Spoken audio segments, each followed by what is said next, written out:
And now, welcome to you, Norwegians. Thank you. I'm Hanne. I'm Thorbjørn. I'm Trine. Og jeg Per Ingvar. Okay, so we'll try to share the screen with you.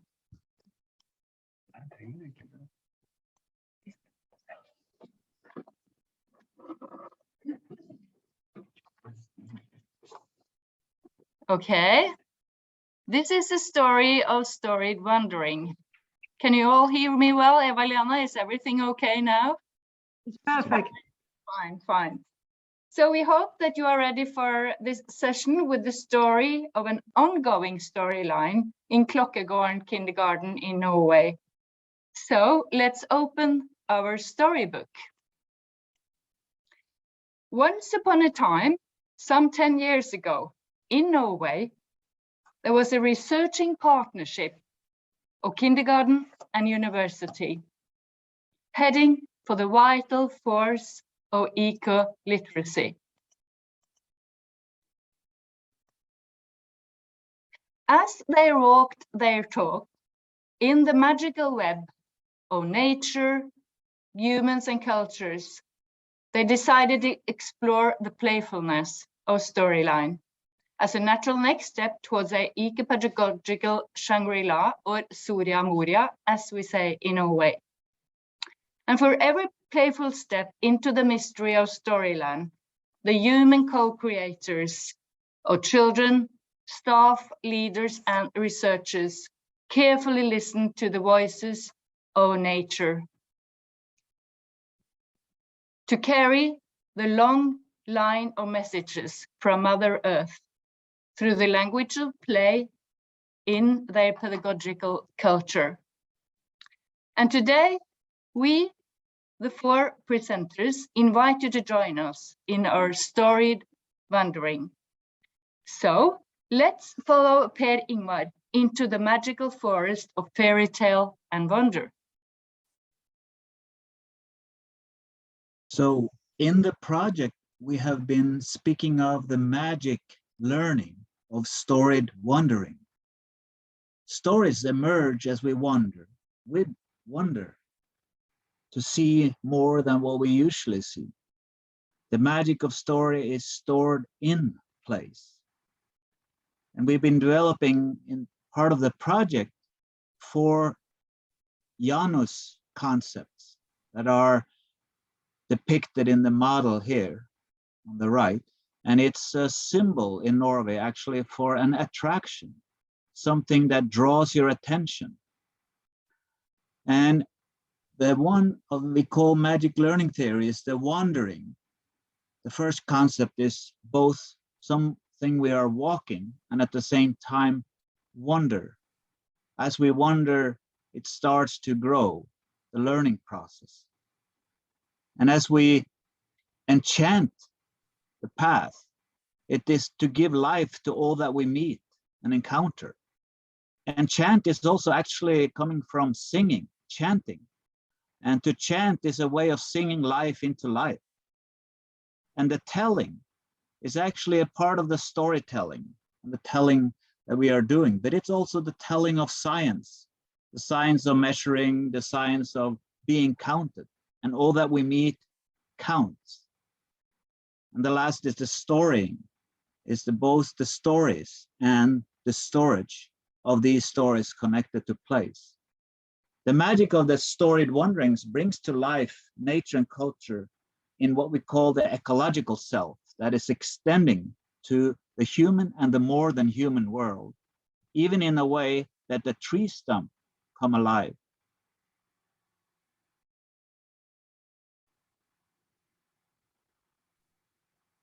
Then one day, something outstanding happens. A line of challenges, creative exploring, playful wonders, and then the turning point. And that is magic. So let's join Thorbjørn into the magical forest of mystery and wonders. And let's listen to the stories of Klokkegården.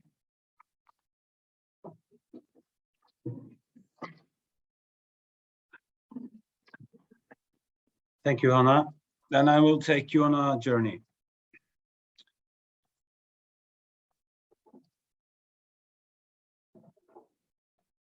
The song flows on in each slumbering glen, the forest song. They stop and they listen again and again, the lonely beasts and the lonely men, up on the desolate highlands. Once upon a time in the woods, the mouse. It's early in the morning and the children are preparing for the outdoors. They wander around the room and arrange theirs. Clothes should be put on, and it's a process in itself. It takes a while. Suddenly, a child sees a little mouse up on a stool. It just sits there very calmly, with no signs of being scared or running away like mice usually do. They go towards the mouse, and an adult helps to get it up on a box. They study the mouse for a long time. Everyone thinks it's very cute. And they talk about what's the reason why it's so calm and just breathes gently. It seems tired, and they decide to find a small box and a blanket it can lie down and to relax in. The adult takes the children's initiative and picks up a little nice box and a retro cloth it can be in, both protected and soft. After it has been in the box, the mouse falls asleep. The adult says it needs some peace, so they place it up on a shelf where it can rest during the day. Later on, the children and the adult follow up on the mouse, which they constantly drop by to make sure it is well, sleeps all the time. Eventually, it gets the name climbing mouse, and they slowly but surely begin to realize that it may not want to wake up. Everyone thinks it's sad. Later in the afternoon, it falls asleep. It no longer lives, and the adult gathers all the children who are now engaged in the life of the mouse and the fact that it no longer lives. Collectively, it is decided that the mouse must have a funeral. So they find a new box that is decorated and becomes Climbing Mouse's coffin. When this is done, they go out into the woods to find a suitable place for the burial. After a short walk and many considerations, they find a nice place beside a tree. They pick up Climbing Mouse and put it in its grave. On top of the grave, they put stones to decorate it nicely. They have a small ceremony there at the grave, and in the time that has followed, the children have constantly visited the grave. It is decorated with cones and other natural materials. The other day, they discovered that someone had eaten the cones. They agreed that it must have been Climbing Mouse's friends who had been there to visit the grave, and maybe they were a little bit hungry. They still visit the grave once in a while, and in the end, Climbing Mouse has become a part of our world and reality. The end.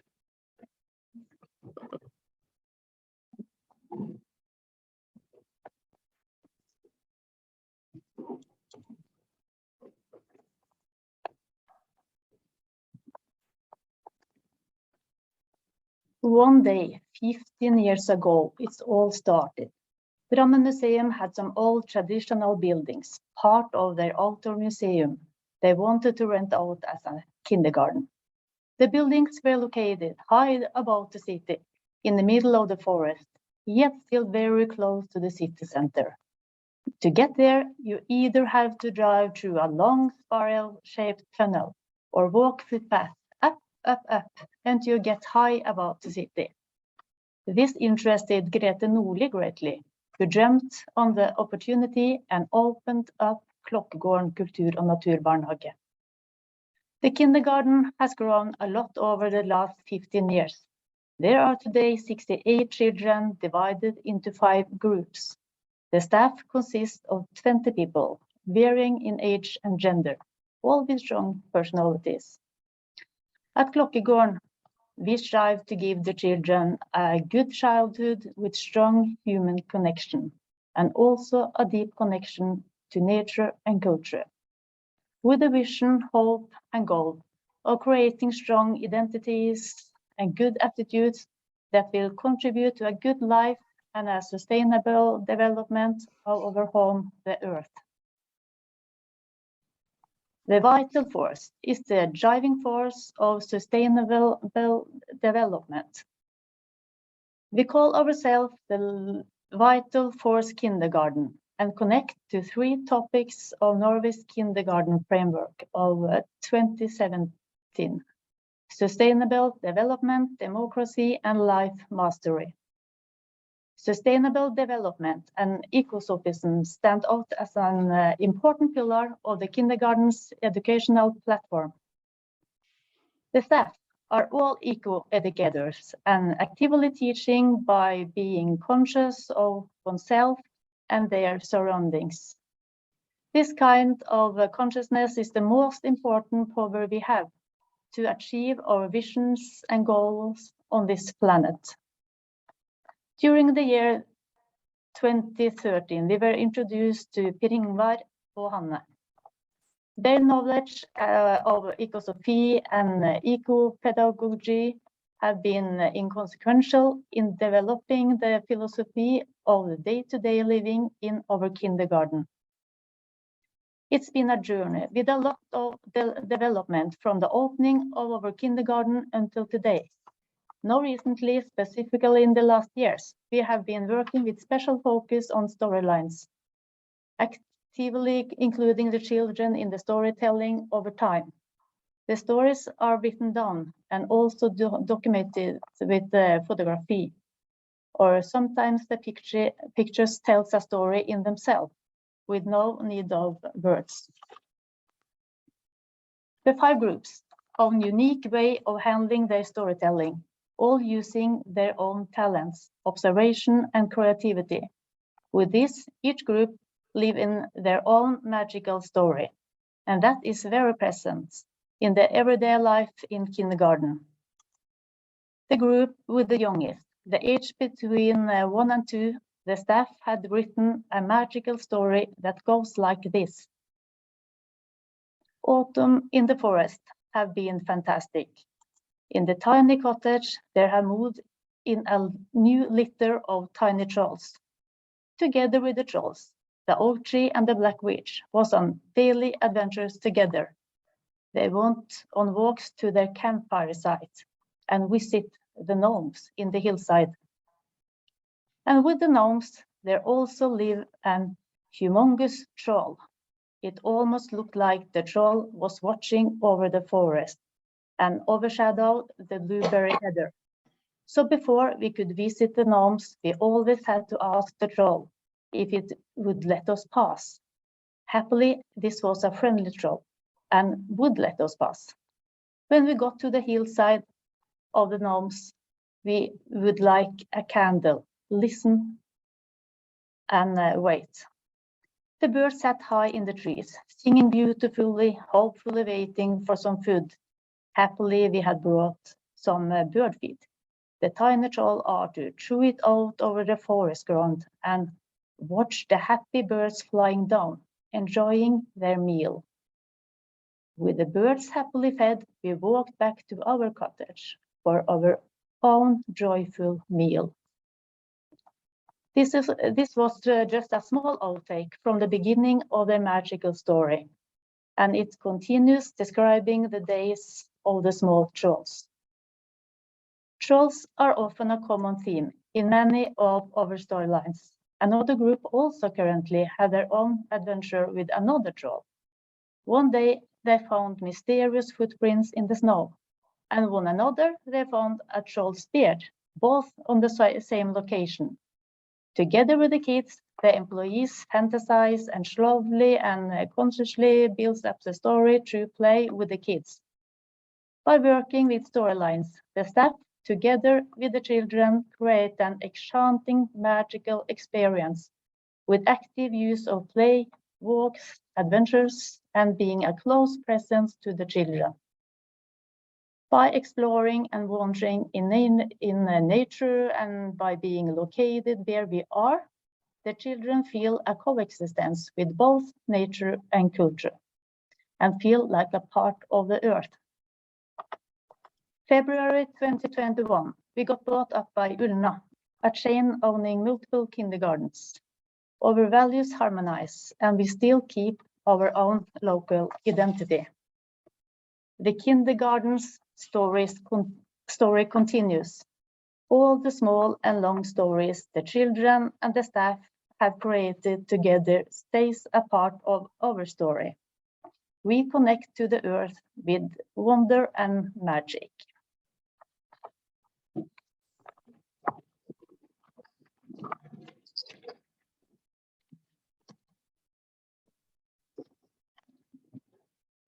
Thank you, Trine, for bringing us safely home into the happily ever after. To the celebration of our new wisdom and into the wanderings of tomorrow.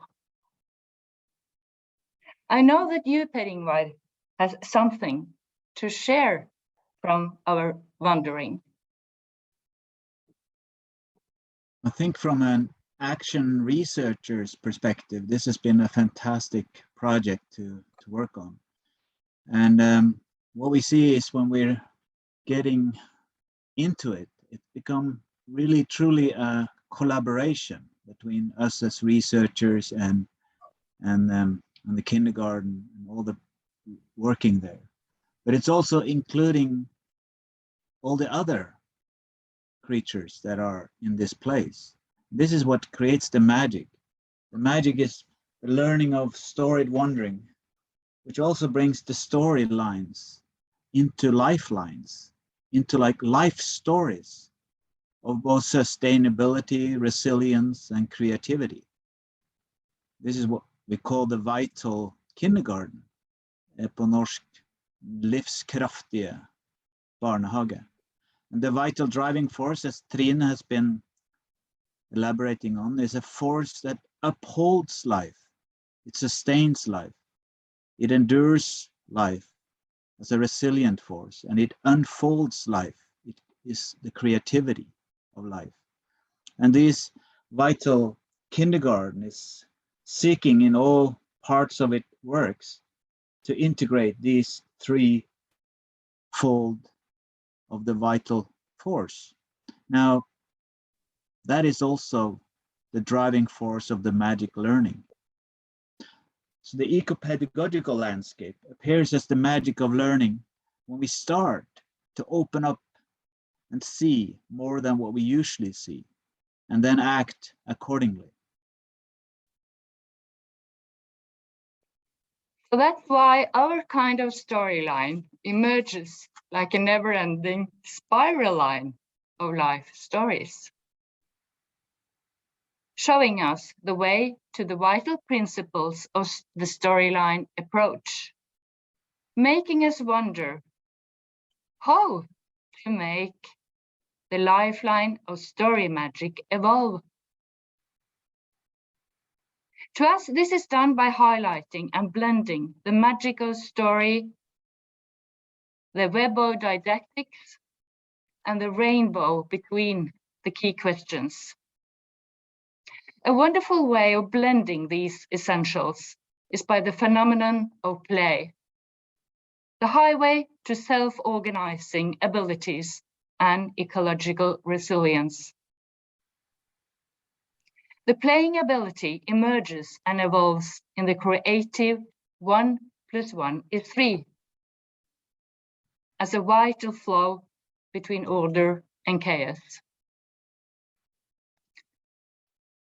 The flowing capacity is fundamental to all kinds of learning and life and brings us straight into the intra-playing Mother Earth, who is ready to teach us the lesson of eco-literacy, of how to sustain life. In our story playing place-responsive way, we learn how nature sustains life, in nature, with nature, for nature, and by that for the entire community of life.